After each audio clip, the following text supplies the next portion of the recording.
ചക്ക മാങ്ങ ഇതൊക്കെ എന്റെ അമ്മയ്ക്കും ചേച്ചിക്കൊക്കെ ഇഷ്ടമുള്ള സാധനം. എന്റെ വീട്ടിലിത് കൊണ്ടുവരുമ്പോ തന്നെ ഞാൻ പറയും ഈ ചക്ക എനിക്ക് ഭയങ്കര പേടിയുള്ള ഒരു സീസണാണ് ചക്കയും മാങ്ങയൊക്കെ. എന്റെ വീട്ടിലെ കട്ടിലിന്റെ അടിയിൽ ഒരു ചക്കക്കുരു ആയിരിക്കും. അത്രയും ചക്ക കഴിക്കുന്ന ആൾക്കാരാണ് എന്റെ വീട്ടില്. ഞാനാണ് വളരെ കുറച്ച് കഴിക്കുന്നത്. എന്നാൽ നമുക്ക് ഇപ്പത്തെ രീതിയിലേക്ക് വരാം. നിക്കിലേക്ക് വല്ലാണ്ട് വിശക്കണു, സൊമാറ്റോയില് ഭക്ഷണം ഓർഡർ ചെയ്തു.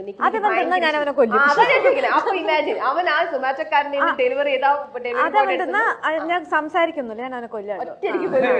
സംസാരമൊന്നുമില്ല, എനിക്ക് വിശപ്പാണ് എന്റെ എല്ല. വിശക്കുമ്പോ വേറെ ഒന്നും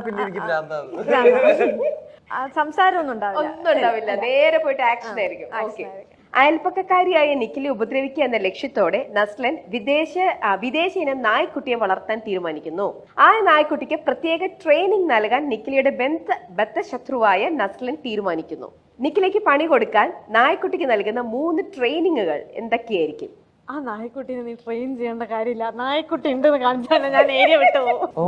എനിക്ക് പട്ടീനെ പേടിയാണ്. നായ്ക്കുട്ടിനെ ഇടയ്ക്കിടയ്ക്ക് എടുത്ത് ഇങ്ങനെ കാണിച്ചാൽ മാത്രം മതി, വെറുതെ കാണിച്ചാൽ മതി. ഞാൻ എന്നാലും ഇടയ്ക്കിടയ്ക്ക് അവൾക്കിട്ട് പോയിട്ട് ഒന്ന് അവൾ കടിച്ചിട്ട് വാ, അല്ല അങ്ങനെ വാ, അങ്ങനെ എന്തെങ്കിലും ഒക്കെ. ശരിക്കുള്ള നസ്ലൻ അങ്ങനെ ചെയ്യില്ല. അടുത്തതായി ഞാൻ എന്റെ അടുത്ത പടത്തിന്റെ കഥ എഴുതാൻ ഞാൻ ബിഹൈൻഡ് ഏൽപ്പിക്കുന്നു. ഇത്രയും സന്ദർഭങ്ങളൊന്നും. പിന്നെ നമ്മുടെ പ്രൊഡ്യൂസർ ഇന്ന് നിങ്ങളാന്ന് അറിഞ്ഞിട്ട് ഇന്നലെ ഫുൾ ഉറങ്ങാതെ കഷ്ടപ്പെട്ട് ഇങ്ങനെ ഇരുന്ന് ആലോചിച്ച്. ആരാ നിങ്ങളുടെ പ്രൊഡ്യൂസർ? പിന്നെ അതൊക്കെ നമുക്ക് പറയൂല, എന്നിട്ട് വേണം അടുത്ത ആൾക്കാരെ ഒന്ന് പൊക്കിക്കൊണ്ടു പോകാൻ. അങ്ങനെ കഷ്ടപ്പെട്ട് ഉണ്ടാക്കിയെടുത്ത ചോദ്യങ്ങളാണ്. നിഖിലയുടെ അടുത്താണ്. നാട്ടിലെ റോമിയോ ആണ് നിഖിലയുടെ സുന്ദര കോമള അയൽപ്പക്കക്കാരനായ ഈ നസ്ലൻ.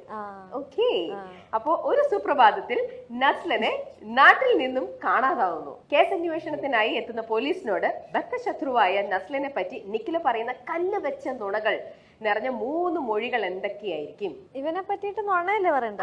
ഇവനെ കുറിച്ച് ഞാൻ ചോദിക്കാം, എങ്ങനെയുണ്ട് ആ പയ്യൻ? നിങ്ങളുടെ അയൽവാസിയല്ലേ? ആ പയ്യന്റെ സ്വഭാവം വളരെ നല്ല സ്വഭാവവും സൽഗുണ സമ്പന്നനും. പോലീസിന്റെ നുണയല്ലേ ഞാൻ പറഞ്ഞോണ്ടിരിക്കണേ? നുണയാ പറയണ്ടത്. ഞാൻ നുണയാ പറയണേ. ആരെയാണ് പണിയേണ്ടത്? നേരത്തെ എന്റെ വീട്ടിലെ ചക്ക അവനാണ് എന്റെ വീട്ടിൽ എന്റെ പറമ്പിൽ നിന്ന് അപ്പുറത്തെ പറമ്പിലേക്ക് ചാഞ്ഞു കിടക്കുന്ന പ്ലാവിന്റെ ചക്ക അത് അവനാണ് നാടിന് വീട് നന്നായി. നിങ്ങൾ ഈ സിനിമയിൽ അയൽവക്കാരായിട്ട് പുള്ളി സ്നേഹിച്ചോണ്ട് തന്നെ ഇരിക്കുകയായിരുന്നു. അത് അയൽ വാശി എന്നുണ്ടെങ്കിലും ഇത് സ്നേഹമാണ് ആൾക്കാർ. എത്ര നേരം ഞങ്ങളെ ബദ്ധശത്രുക്കളാക്കണം. നമുക്കിവിടെ കുറച്ചു നേരം വഴക്കുണ്ടാക്കാം, അത് മതി. തരം കിട്ടിയാൽ തന്നെ ഉപദ്രവിക്കുന്ന നസ്ലനോട് നിഖിലയ്ക്ക് അതിയായ ദേഷ്യമാണ്. എന്നാൽ നാട്ടുകാരുടെ കണ്ണിലുണ്ണിയാണ് നിഖില. നിഖിലിനെ എല്ലാവർക്കും ഭയങ്കര ഇഷ്ടമാണ്. ആയതിനാൽ തന്റെ ഉള്ളിലെ ദേഷ്യം ഒരു പാട്ടിലൂടെ നസ്ലനോട് പറയാൻ നിഖില തീരുമാനിക്കുന്നു. അപ്പൊ നമ്മള് പാട്ട് സീൻ വന്നു സിനിമയില്, മനസ്സിലായോ? എന്തായിരിക്കും?